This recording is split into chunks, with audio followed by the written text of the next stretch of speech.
Hey guys, welcome back to my channel. Today we are going to be doing a full moon energy along with a ritual that you can use in the sign of Aries. So let's get started. First off, I like to do a little cleanse, especially when I'm starting my videos, I'm starting something new. Just get all of the energy out of the picture. Okay, all right, so first off, we're going to go over a little bit of what a full moon is, and then the energy is coming along again with the full moon being in the sign of Aries. And then I'm going to give you a ritual that I use almost every single full moon. I'm just going to put out the sage so my smoke detector does not go off because it is late and I don't want to wake up my children. All right. Okay, guys. So I have notes because, I'm only human. Hashtag ADHD. Okay, so let's get started. This full moon is taking place October 20th, 8:56 a.m. This is Mountain Standard Time, so definitely check out when it is coming into action, where you live, your time zone, all that good stuff. Okay, so what is a full moon? A full moon kind of acts as like the emotional compass for us humans. So it literally rules our intuition, our sense of security, and again, the emotions. The moon rules the water, water rules emotions, and we are made up of mainly water. Therefore, that is sometimes why we go cuckoo at the full moon, and why you notice other people going cuckoo, and why hospitals tend to fill up more. This piece of sage does not want to go out, you guys. I would love to let it just burn on burn, but again, don't want to wake up the children. Okay. All right. So this is when the cuckoo people come out. It's like the loonies. It literally comes from lunar, the lunar cycle. It is the climaxes, the climaxes. I have such a hard time saying the word. I'm not even gonna try and butcher it. And so because, the full moon emotions can be heightened and those deep down buried ones maybe surface. So maybe this is why people are like, they cry over what seems like nothing, or they just get really heated easy, or things just upset them a lot more around the time of the full moon. And that's because we have those intense emotions. Maybe it's anger, sadness, resentment, whatever it is, they're buried deep down because we never felt them. We never dealt with them when they kind of came up for us.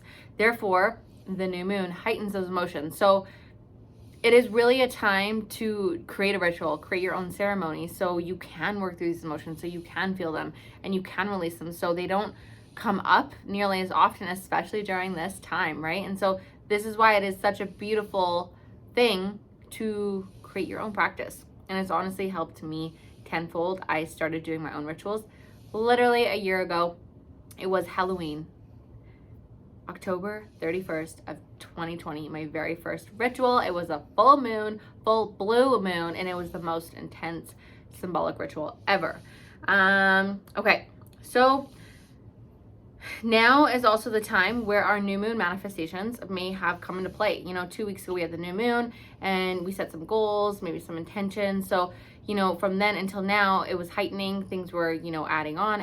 And so now we're at the climax. So those wishes may be coming true. They may not be coming true. So if they did not, now is the time to completely surrender to them. Release them at this full moon. Okay. So now let's go over the energies with Aries. So Aries is a fire sign, you guys. So it's symbolized by the ram, and it's also ruled by the gung-ho Mars. And so that is honestly the planet of action, aggression, sex energy, like that rah kind of energy. Like that's how my fiance and I put it, the rah energy. And so it's also the first sign of all of, the houses. So we have the 12 houses and the zodiac wheel, and Aries is the first sign of the zodiac, making it the first house. Okay. So the first house is ruled by, our appearance, our kind of like identity. It's kind of, it stems back to our childhood as well. It's about our personality. And so this also may be heightened right now. You may be feeling extra fiery. You be caring more about like me. A lot of, sometimes we relate Aries people to like me. They're, from what I've, learned, it's typically like we either really like them, they're fun to be around, or it's like they're too much. Don't hate me. And just so you know, we all have every 12 sign in our chart, so it's okay. So just be aware that these emotions or these, feelings may be coming up for you right now, or those in your life as well. Okay, so therefore, Aries is known for being extremely driven. They are speedy, direct, they're bold, they're very impulsive. They also like competition, physical competition as well. And they love to debate with other people too. So if you're feeling like, you want to like maybe argue or just simply debate, there's a big difference between arguing and debating different sides of the story. That may be why, right? And a little friendly debate never hurt nobody. So now combining all of this energy, the energy of the full moon, the energy of the fiery Aries sign, we may be fueled to like let our inner go-getter. You may be like feeling very ambitious, motivated, and driven right now. Maybe also impulsive. Maybe you're feeling assertive, right? You like want to know, you want to tell people how it is and how to get there, right? So just be cautious of this energy, so it doesn't lead to arguments, it doesn't lead to like anger and aggression and, big fights, especially in relationships, because the opposing is the sun, which is in Libra. We're still in the sign of Libra. And so right now it's like combining the Libra energy with the Aries. And again, Libra is all about the balance, the scales. And so just be aware of that. And because like Libra is also about, relationships. So thinking about that when you are kind of coming into this energy as well. And now remember how at the last new moon, so if you didn't see my last new moon ritual, I did mention that we had 7 planets retrograde. I know, right? And so Pluto, Jupiter, Mercury are all coming direct and making it a great time to implement all of what we learned during that time and the lessons, that we kind of created within that past 2 to 4 weeks. And, actually several of those planets, or I want to say, I think I only listed 3. So I think 2 of the planets actually went retrograde back in April. I believe never mind, don't quote me. One of them is in April and one of them was in May. So what lessons have you learned between then and now? And I will go over Mercury becoming not retrograde, because I don't know about y'all, but it has been a very intense, forgetful, very chaotic time in my life, probably the past 4 weeks. So, and I know many people that can relate because I have talked to people on personal levels about this stuff.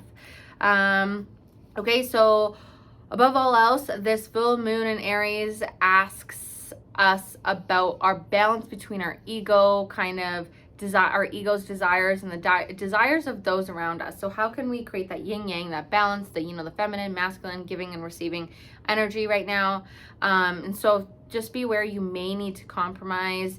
You may need to like meet in the middle with somebody to make room for your own evolution, your own expansion, your own like, new connections with these people.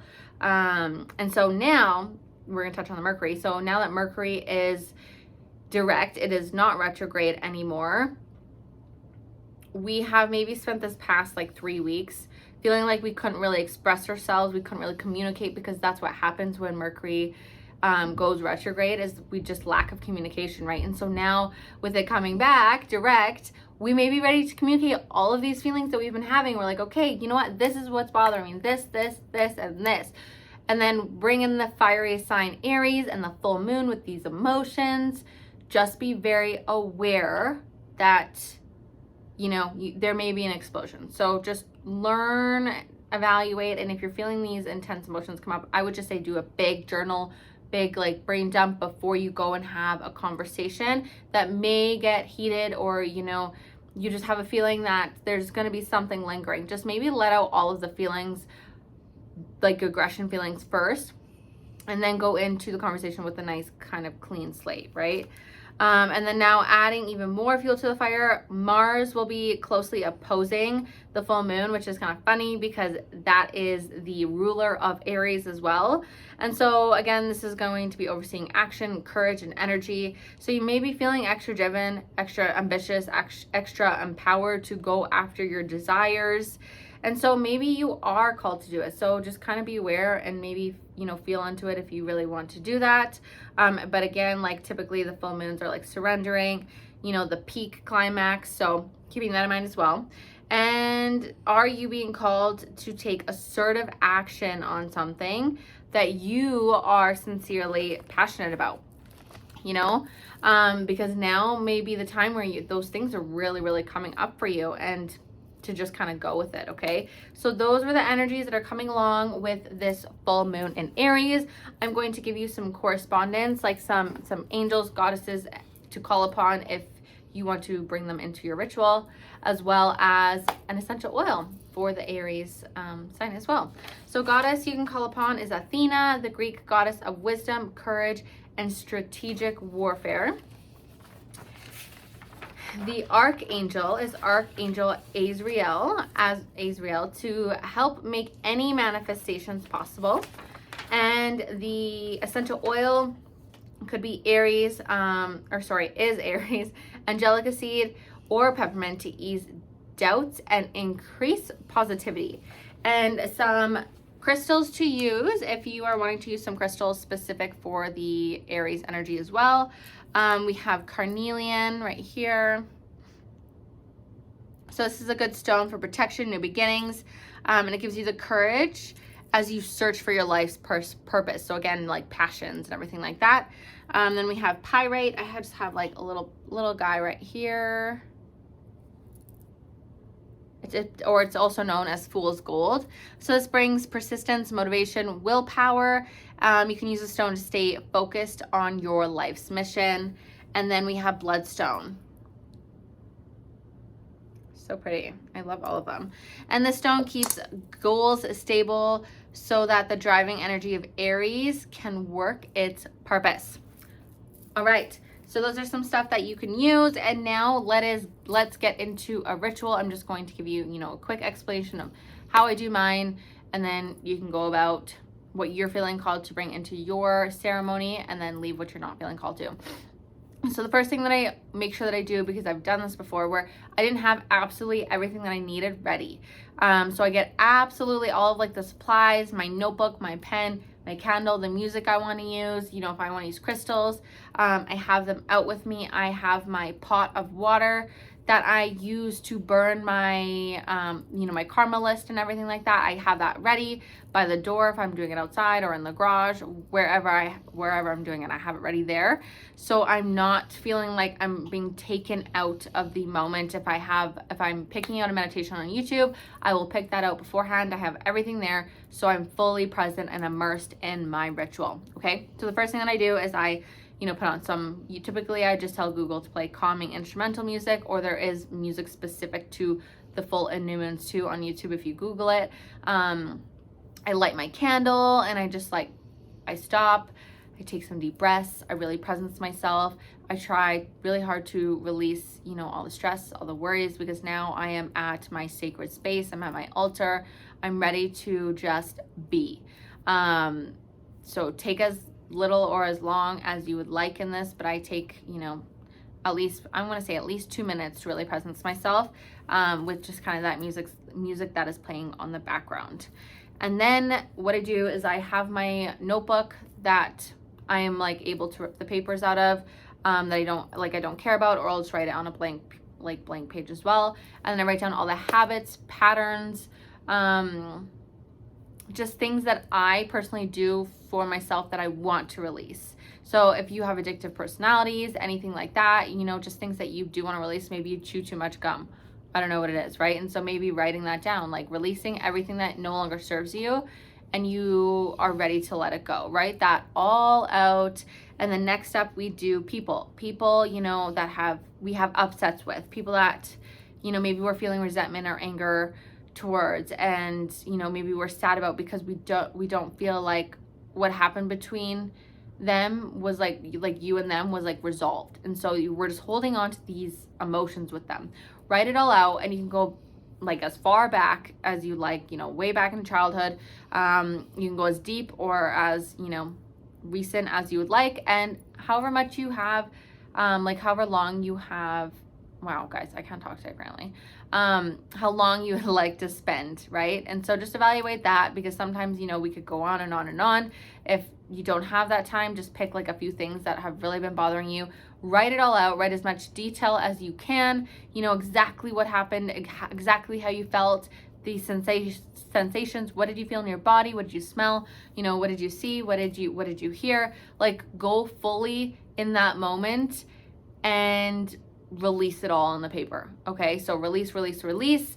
Once we are done, we recite a forgivingness karma formula, which I attach to my journaling prompts. So if you do want my journaling prompts, comment in the comments and I will give them to you. Okay.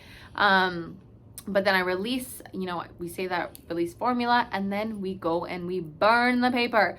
To me, this is a very, very, very crucial step, because it's very symbolic to releasing everything that I just wrote down, because energy cannot be created nor destroyed, so it is transmuted into something else. So I just literally picture it like, you know, it's almost like those phoenix coming from the, you know, the rising. It's like burning ashes, right?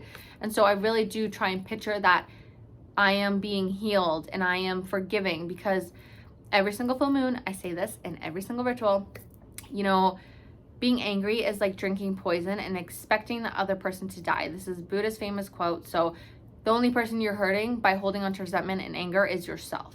You're only poisoning and hurting yourself. So what do you need to do to truly release those feelings? Because the thing with manifesting is that we manifest from our subconscious. So all of those intense feelings that are buried deep down, you know, the anger, sadness, fears, resentments, limitations, everything like that, that is what we are really manifesting with. So that's why it's so, so, so important and vital to really feel into those feelings and release them fully. Okay. So do whatever you have to do to release them. And then we come back and I do a little bit of gratitude. We replace those feelings with what we're sincerely grateful for. Take as little or as long as you'd like again. And then I will either do my personal full moon oracle card reading, or I will do my meditation specific I find on YouTube for this full moon. I found I like to switch it up. Now I like to do my reading first and then my meditation. I like to finish it off with that and then be done before I do my meditation and then my reading. But I find like typically I do it in the evening, so I'm just like ready to like, you know, go to bed after. But again, totally up to you. And so do whatever you're feeling called to, everything that I've mentioned. If something doesn't serve you, just leave it. But I really can't stress how much it has helped me release what I sometimes didn't even know was necessarily there. And it just allowed me to have a safe place to be in my emotions, to be in my feelings without feeling judged, and to just surrender them to the divine, to the universe, and to just be. I absolutely love it. And if you guys have crystals, putting them outside at the full moon is a really good time to recharge them. Same with your cards. Like if you have oracle or tarot cards, just obviously make sure the weather isn't bad. It's not going to rain or snow or anything, because then they will be wrecked, and that is so, so sad. So thinking about that, if you are wanting to place them out, be aware as well. If you are going to be up before the sun or not, you want to try to bring them in before the sun comes up. If you don't do that, it's not the end of the world, but I definitely do suggest really trying to do that. And that is all, you guys. So I hope you enjoyed this full moon ritual. I did want to pull one of this beautiful crystal deck, one card for you. And then so if you want to bring in that crystal for this next lunar cycle, then you can do so. I usually do a full moon reading for you guys, but there's a new manifesting moonology deck coming out, and it's like released. It's technically released tomorrow, and I'm getting it tomorrow. I'm so excited. So I didn't want to do it. I want to save it for that. All right. So the crystal card you got is red jasper. Take action. I feel like that's pretty freaking fitting with everything that we've gone over. The red, fiery, you know, the action, you know, taking inspired, passionate action as well. So that was a good cap off for tonight. And I hope you all have a very great full moon ritual. And if you liked this video, give it a big thumbs up. Don't forget to subscribe, and I will talk to you all later. Bye.